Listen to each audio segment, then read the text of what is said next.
সপ্তর্ষি শ্রী শ্রীমৎ যোগ জীবনানন্দ স্বামীজির রচনা থেকে পাঠ।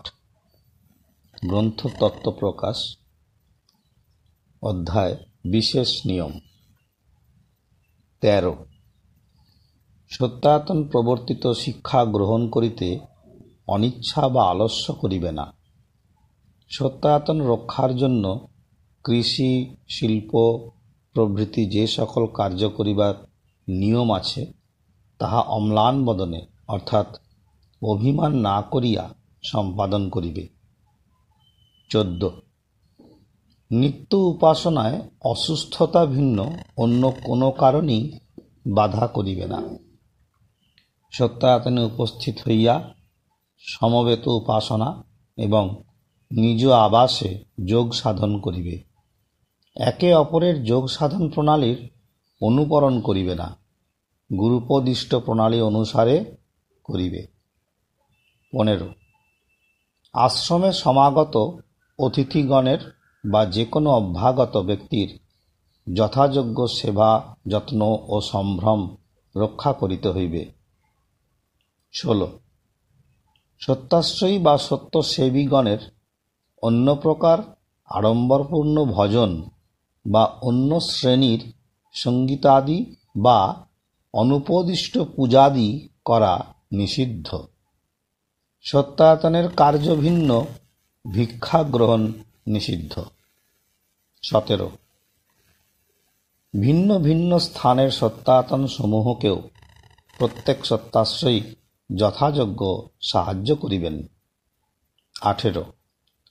উপদেশ শ্রবণকালে প্রত্যেক সত্যাশ্রয়ী শ্রদ্ধাপূর্বক সমাহিত চিত্তে তাহার মর্ম গ্রহণ করিবেন, যেহেতু সৌভাগ্যক্রমে কোনো কোনো মনুষ্যের উপদেশ শ্রবণকালেই মনন ও নিদিধ্যাসন সম্পাদন হইয়া যাইতে দেখা যায় এবং তদ্বিষয়ক সম্যক জ্ঞান প্রাপ্ত হইয়া পূর্ণানন্দ অনুভব করেন।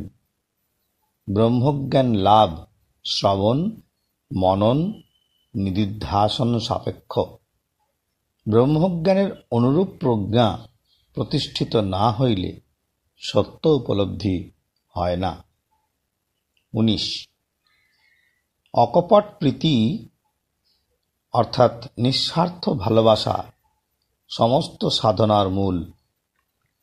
সত্যানুরাগী ব্যক্তিবর্গের হৃদয়ে এইরূপ প্রেম প্রতিষ্ঠিত না হইলে আনন্দানুভব করিতে পারিবে না। দম্ভ, কাপট্য, নিষ্ঠুরতা প্রেমের বিরোধী, কাজেই এই সকল ভাব পরিত্যাজ্য। যাহার নিকট উপদেশ গ্রহণ করিতে হইবে, তাহার প্রতি প্রেম প্রতিষ্ঠিত না হইলে উপদেশে শ্রদ্ধা বা বিশ্বাস হইতে পারে না।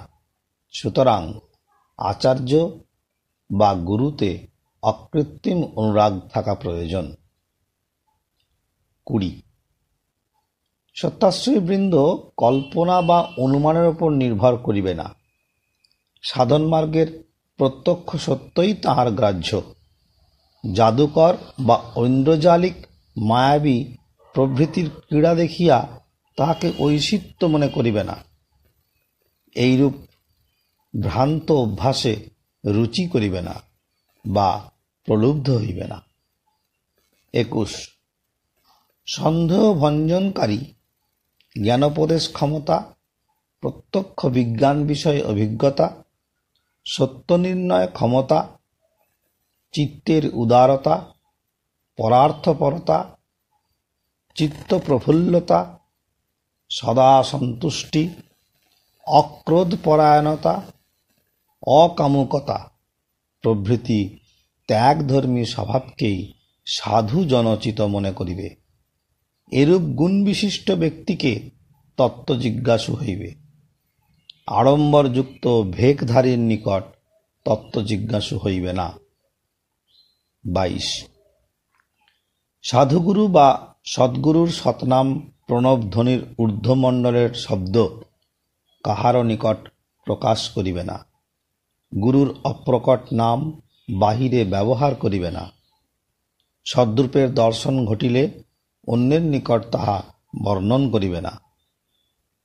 23 সাধনানুভূত সত্যের অতিরিক্ত মণ্ডলের বর্ণনা বা শব্দ বিষয়ে পূর্বে জিজ্ঞাসু হইবে না, নিজে সাধন দ্বারা অনুভব করিবে। পরের বর্ণিত কথার উপর নির্ভর করিয়া সংস্কার গ্রহণ করিবে না, ইহা সত্যানুভূতির বিরোধী। 24 তিলক মাল্য প্রভৃতি বাহ্যিক আভরণ অনাবশ্যক। অন্য প্রকার দেবদেবীর অর্চনাও সত্যাশ্রয়ীর পক্ষে পণ্ডশ্রম মাত্র, সুতরাং অনাবশ্যক।